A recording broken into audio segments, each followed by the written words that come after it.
All right, let's just dive right in. We're going to look at something that for all intents and purposes really shouldn't exist.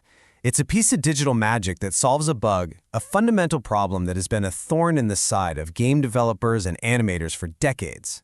But here's the thing. The real magic isn't what you're seeing on the screen. It's what you're not seeing. It's the total, complete absence of a tiny little thief that has been stealing from pretty much every other fluid simulation in the world. So, what is this thief?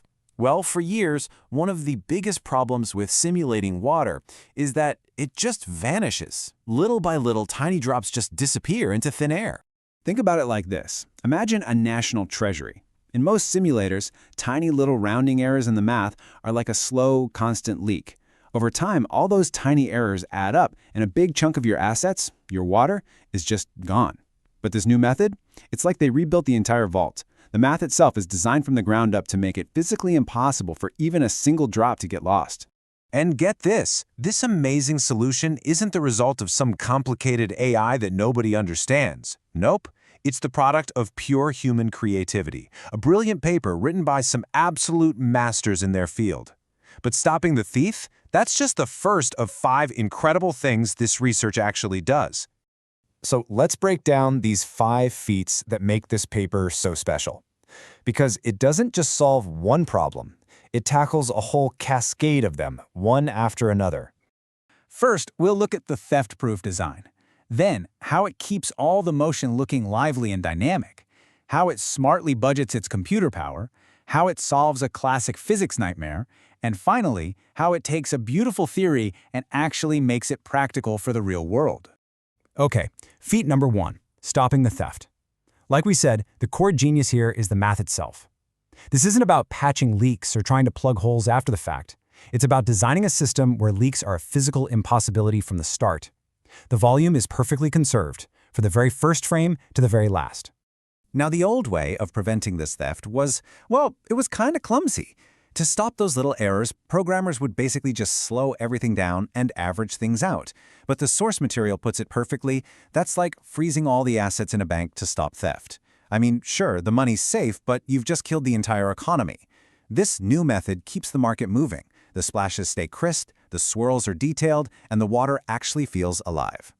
Feat number 3 is all about smart budgeting. Now, you might be thinking that all this perfect, precise math would be way too expensive to actually run. But here's the really clever part. It's incredibly smart about where it spends its energy. Instead of wasting processing power on all the particles deep under the water where you can't see them, it focuses almost its entire budget right on the surface, exactly where all the action is. Okay, this next part is my favorite. To really get feat number 4, we have to talk about the glugging effect. You know exactly what this is. It's that chaotic, gurgling sound when you turn a bottle upside down. For a physics simulator, this is an absolute nightmare. And why is it a nightmare? Because you have water trying to rush out while air is fighting to get in, all through the same tiny opening. You're basically forcing 2 huge opposing forces into the same tiny space, and that just breaks most simulations. But this thing? It handles that chaotic two-way traffic beautifully. It creates that natural, rhythmic glug without ever choking. It's just incredible to watch. And the 5th and final feat might just be the most important one.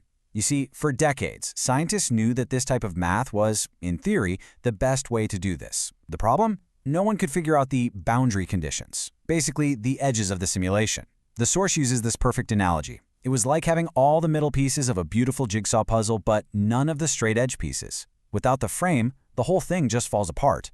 This paper finally found those edge pieces. So, we've seen what it does, but how does it all actually work? Let's pull back the curtain a little bit and demystify the magic. First things first, you've probably been wondering about these gorgeous, colorful particles that seem to pop up out of nowhere. What in the world are they showing us? Well, the best way to think about it comes from this fantastic analogy from the source. Think of the water as a marionette puppet. The blue water you see, that's the puppet, dancing and splashing on the stage. But these colorful particles, they're the invisible strings.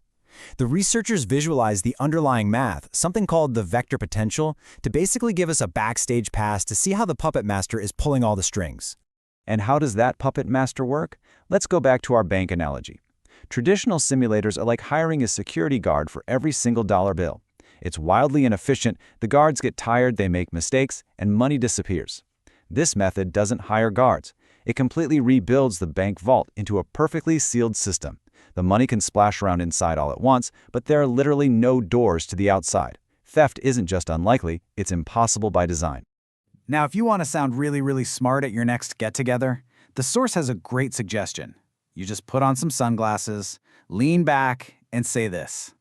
It's the technical way of saying the system is perfectly sealed from the ground up. But come on, it just sounds way cooler, right? And now for the final and maybe the most surprising part of this whole story. We've seen the genius of the work itself, but the context behind it is just as fascinating. First, we absolutely have to give credit where it's due. This groundbreaking work was done by 3 masters of the field, Dr. Ryoichi Ando, Professor Neil Theory, and Professor Chris Woitan. Their paper laid this incredible foundation.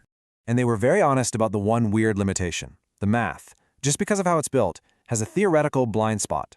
It assumes a simple space. So if you have a flow that loops around on itself, like water circulating in a donut or a bagel shape, the solver can get confused. So it's a genius solution for splashes, but maybe not for liquid bagels. And now for the real kicker. How many people do you think have actually read this unbelievable research? 100,000? 10,000? Nope, just 1,162 people.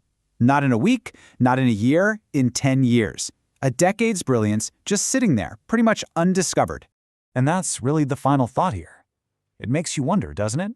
If a solution this elegant to a problem this widespread can sit quietly for a whole decade, how much other genius is just out there, tucked away in papers and research, just waiting for someone to find it and show it to the world?